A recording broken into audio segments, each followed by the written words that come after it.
Hiroshima নাগাসাকির কথা আমরা সকলেই শুনেছি, সেই ভয়াবহ যে কাণ্ড হয়েছিল সেটার অনেক দিন পর্যন্ত, শুধু দিন নয় অনেক বছর পর্যন্ত সেই এফেক্ট কিন্তু আমরা দেখেছি।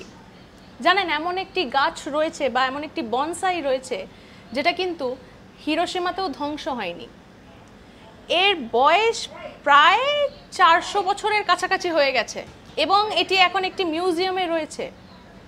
এই গাছটির নাম হচ্ছে ইয়ামাকি পাইন এবং এই হচ্ছে সেই গাছটি যেটি হিরোশিমাতেও ধ্বংস হয়নি।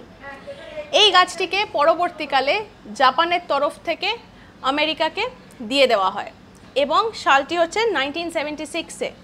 তখন থেকে এটি একটি মিউজিয়ামে রাখা হয়েছে, যে মিউজিয়ামটির নাম হচ্ছে bonsai and paging museum of the national arboretum. এটা রয়েছে ওয়াশিংটন ডিসিতে। জাস্ট ভাবুন, মানে 400 বছর ধরে এই বনসাইটি কিন্তু বেঁচে রয়েছে, তাও আবার হিরোশিমা অ্যাটাকও তাকে কিছুই করতে পারেনি। এইরকম কিন্তু নানা ফ্যাক্টস রয়েছে আপনাদের জন্য। তাই লাইক, শেয়ার, সাবস্ক্রাইব করুন এবং সঙ্গে রাখুন আজ তাক বাংলাকে।